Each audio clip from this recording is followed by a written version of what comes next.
Hey, you guys. So this is a part one of a beginner's guide. I wanted to do this video for a long time. I'm gaining subscribers, and guys, I thank you so much for the support. I really do. I'm a super small channel. I don't edit fancy. I don't believe in it. I'm just getting. I'm just a raw type of guy. I'm very opinionated. Obviously, that's why I have this channel. And you guys stick with me. I appreciate that. Absolutely, I really do. So the beginner's guide is based on my own experiences. I'm no expert.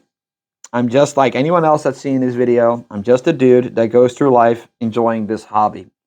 I've made along that way a lot of mistakes, and a lot of these mistakes were based on certain things that I regret a little bit. So I want to share that with you, and anyone who is out there that is looking for, their first setup, their first thing, it might help you out make some better choices and not fall into certain things that I did when I was younger. So, number one, and this is a biggie and it's a hard one, stop listening to other people. Start listening with your ears. And that was a mistake I made when I was quite young. I've been in this hobby 25 plus years now. So it's been a while. Gosh, Michelle, you should really put better cables. Michelle, you should really get a better preamp. Jesus, Michelle, that CD player, I like this one better. You should go for that one. We've all know how these past friends were to us. They meant well. Don't get me wrong, they meant very well. But later on, when you get a little bit older, you will start to learn this word, and it's becoming a mantra: bias. And everybody promotes their setup as some glory piece. And there's nothing wrong with that. Actually, it shows that you're passionate. However, it doesn't apply to you. There's levels to this game, and there is a lot of variables that come into play. Always ask yourself this when somebody comes up to you with this type of advice: does he know my taste? Has he been in my room? Does he know what I really like? Does he understand how I perceive music and how I perceive this hobby?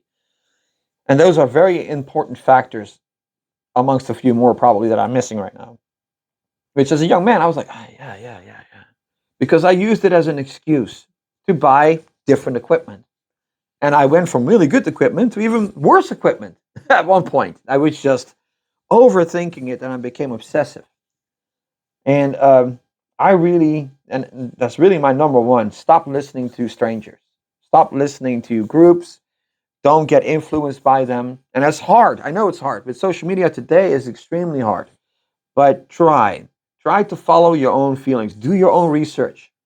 If you think that a certain component is really awesome, type it in, start reading, take your time. And that brings me to number two: be patient. And that's hard, man.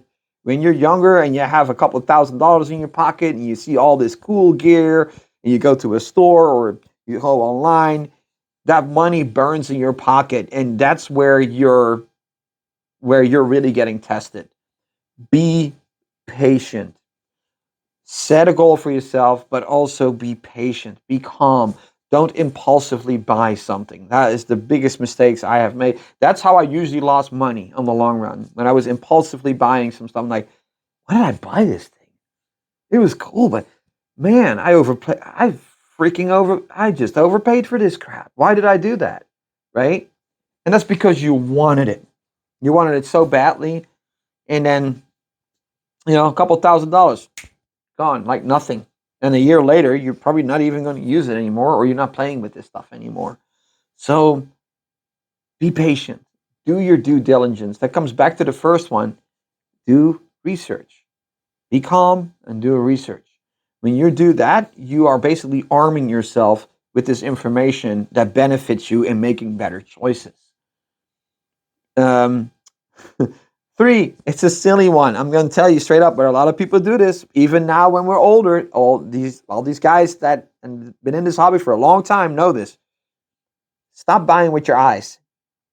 Because something looks awesome. It looks great. Look at this thing, like huge transformers, and my God, and half-inch, quarter-inch thick panels on this thing, and is it a good product? Sure, but that does not equate to sonic quality or superior sonic quality. Let me put it that way. That's always the mistake people make. Oh my God, this thing is so up. I mean, look at this. This looks gorgeous. It's hard to see on the video probably, but this looks gorgeous. But that does not mean that it will cater to your ears. Looks is one thing, sound is another. So don't let that fool you. Usually when you have components that look really awesome and great and, shiny transformer caps on there and, beautiful, you will pay for that. There's a price tag attached to all that beautiful bling, okay? That does not mean it's a bad product, and it does not mean that you will not be satisfied. But especially when you start out with this hobby, to build capital is hard. You will probably lose out on your first setup, maybe even on the second setup you built. But eventually, you start to learn your way through. And then you know how to pick the best trees out of that forest for the right price. That's where you step into the second-hand market. And this is another thing, and it's an unpopular one. I wished that I waited with buying second-hand equipment. And the reason for it is I was not ready yet. I thought I was ready, but I was not. If you want to buy secondhand, you got to be really well educated about what the brands have to offer.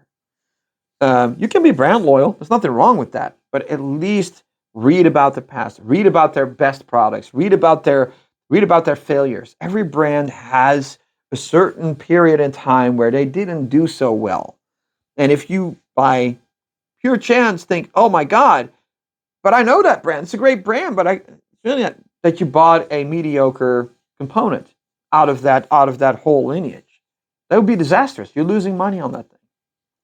So, very important, I think, is to educate yourself.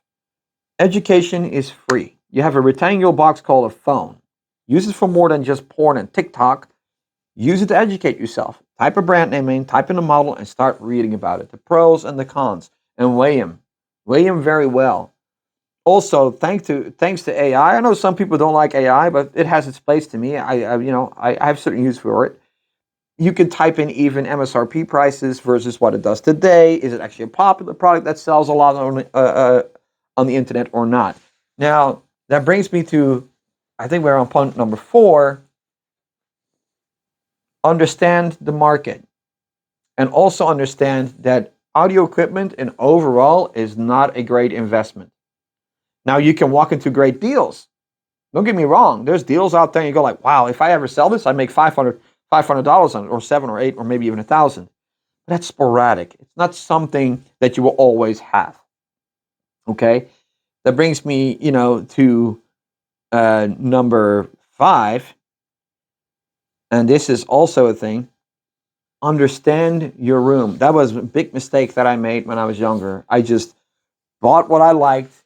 I loved the bling bling. I loved the big setups. I loved the Magnetage. And I had, Infinity Kappa 9s in an apartment, for God's sakes. Like, you talk about a speaker that's 5 foot tall with 2 dual 12-inch woofers in there that ramble on extended and was shaking the front door. I mean, it made no sense.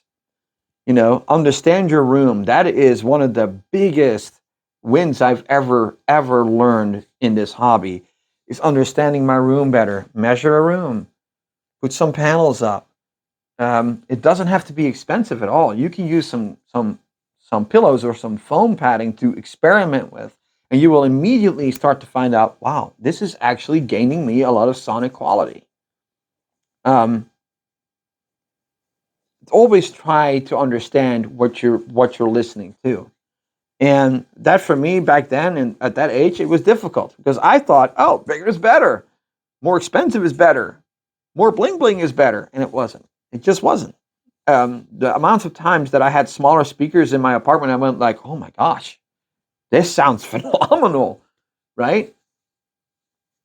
It comes back to, we buy with our eyes, and that's what we do the most. And we still do it when we're older. It's like a big pitfall even adult, more mature audio enthusiasts just fall into. Oh, the bigger the better. How many times I've not have seen people here that seeing my RS1 going like, oh my God, That must be wow.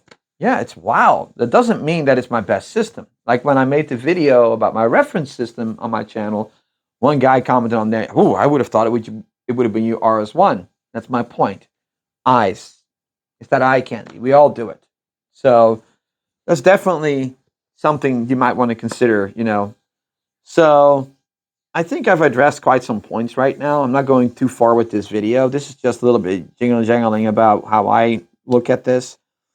I'm going to make a part 2 about this, a little bit more in depth about it. But you know, try. I think the most important takeaway, you know, don't think more expensive is better. Don't think that all the bling you see that it is sonically, you know, quantifiable. Also, be patient. I think that's a very important one. Be patient and educate yourself. That is a very important one. 25 years ago, it was more difficult with internet being like, you know, pretty relatively new, and those sources were relatively slim. Now we have so many resources at our disposal that we can really educate ourselves. Educate yourself. That's a part of the hobby, a big part of the hobby. And I do 100% believe, and that was a big mistake I used to make, not anymore, is understanding the room you're going to put this in. Your room does not care about your feelings. Your room does not care about your brand. And your room does not care about your spender. I've always said that. Ears do not give a ass about any of that. So take it for what you want. Hopefully this video helps someone out. Even if I can help one of you out with it, great. If not, great too. But that's just my personal experiences of, I wish I knew this before I, you know, went this route. I probably would have gone a different route with everything, but that's all retrospect, right? Thanks for watching, guys. I'm going to watch a movie and get some dinner.